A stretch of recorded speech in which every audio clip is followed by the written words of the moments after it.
Listen to the sound of footsteps in the dark, to voices that may not be quite human, to the sound of screams in the night. The Haunted Cabaret, the home of all things horror, on Rhode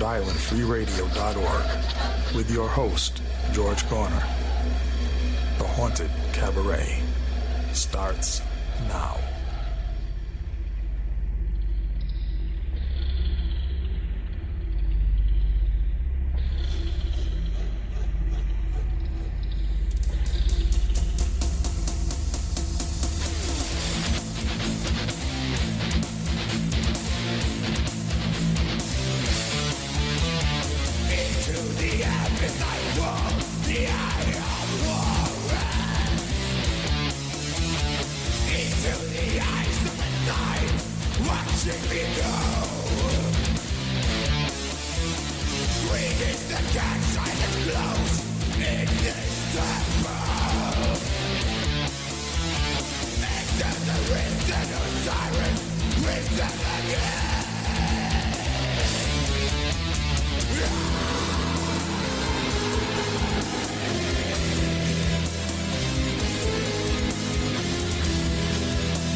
All right. That was Power Slave. Not by Iron Maiden, but by Ancient Wisdom. In case any of you Iron Maiden fans are wondering why those vocals sounded a little different than usual. Yeah, one of my favorite covers of an Iron Maiden song. Ancient Wisdom. If you're in search of modern wisdom, you will get it here. I am George Gorner, your host, as usual, of the Haunted Cabaret. Across the table from me, providing even more wisdom, Chuckles the Evil Clown. Probably wrong wisdom, but it's wisdom. Good evening. I said even more. I didn't say, our ministress of information, Nurse Misery. The one that comes with the technology to look up crap. Look up. It's not crap. She's really cruising. I mean, I'm going to have to get the yellow pages out. I'll tell you, yellow pages and even more modern technology, and put out a call for a new ministress of information. Yeah, I mean, just first if she doesn't keep it up, she keeps it up, leaves Iggy out and freaking calls your info crap. I mean, what the? Okay, I didn't call his info crap. There's just sometimes there's weird things that you guys have me look up. Now she rants and raves right over the host of the show. She does it to me. I know it's a terrible thing, and never mind the Iggy reference. Iggy was the name of my pet iguana when I was a child. May it rest in peace. Iggy was also Iggy Pop, who was actually the point of the reference that these two were just blathering about on Chuckles' show. So, okay. Speaking of blathering, now I'm about to do my own share of blathering. Now, as far as the topics for tonight's show, now, Chuckles, I'm almost tempted not to mention it because... Please don't. Because Chuckles is in such expectation. I know where you're going with this, and just don't do it. All right, let me Did you have another idea besides what you're going to say? If I choose Because I know say it. The minute I heard the news this morning, I said, oh, geez. I know what George's topic for the Haunted Cabaret is going to be today. Okay, well, let me just say that the idea of being trapped in a theater is an intriguing one. Okay?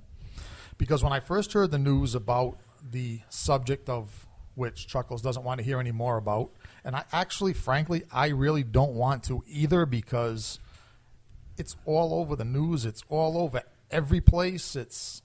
I don't know, I'm actually getting, I hate to say this, I really do, but I'm actually getting sick and tired of accounts of mass murder.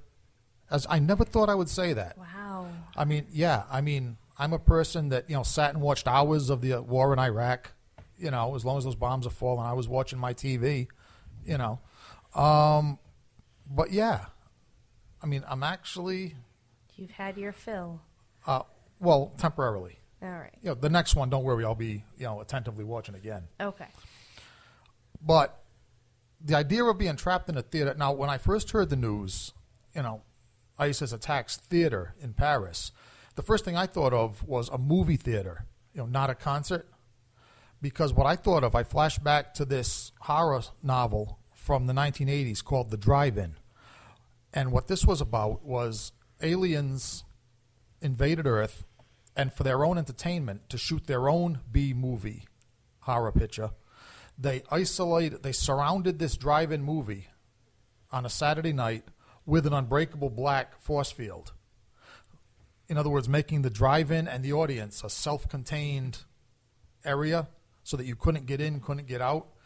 And basically, they just set up their cameras to watch what the Earthlings would do in this situation.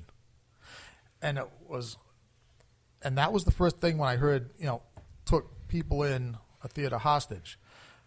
How many times can you watch the same movie? You're saying, to me, that would be the scariest and most unnerving thing about being hostage in a movie theater. Having to watch the same damn movie, and that it would be one you didn't like. Of course. It would have to be.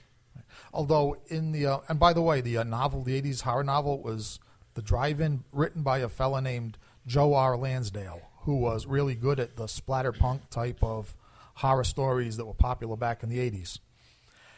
And the movies, it was a movie marathon, a horror movie marathon.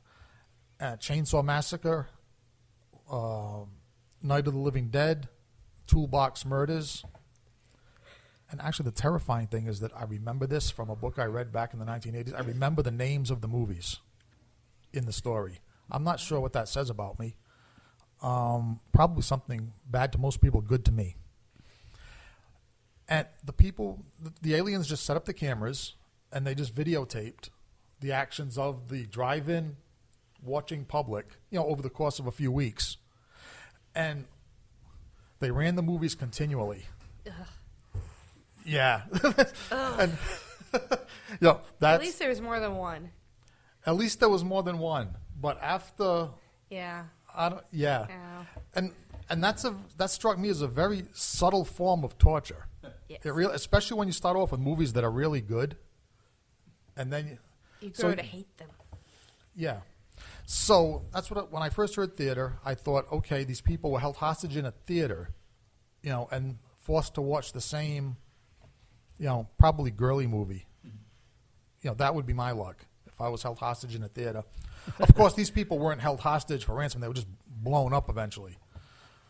And, of course, if I was watching a chick flick in a theater and I had the choice of watching it repeatedly for a couple of weeks, like the Lansdale novel, or being blown to bits by terrorists after the first showing, that'd be tough. Playing tonight, Waiting to Exhale.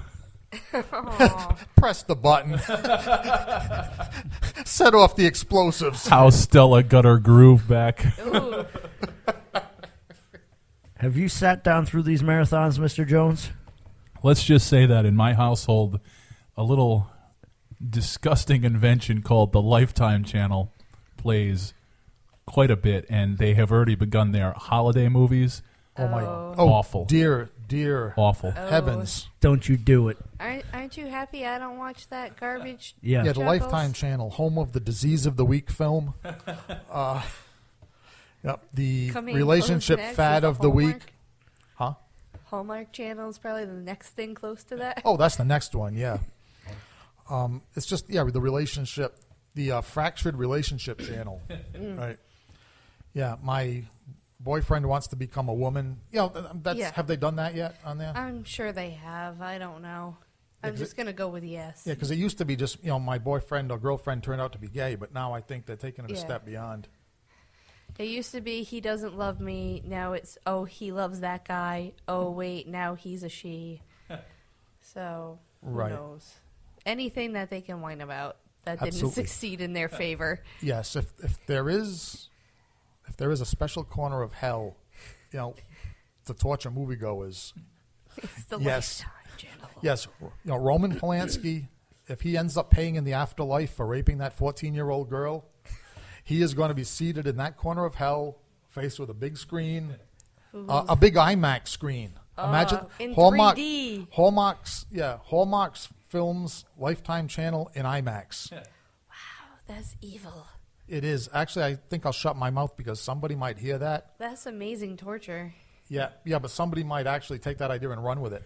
Yeah. If the people from Guantanamo Bay are listening. And they said, yes, we already do this. Try and make it better.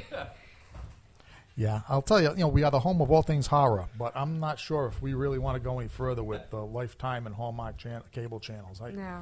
That might be a little too much even for this show. Yeah. It might be. It's getting All right, let's temporarily get back to the music. Let's do let's do some Judas Priest. How about Nightcrawler off the Painkiller album, my favorite Priest album, here on the Haunted Cabaret on Rhode Island Free Radio.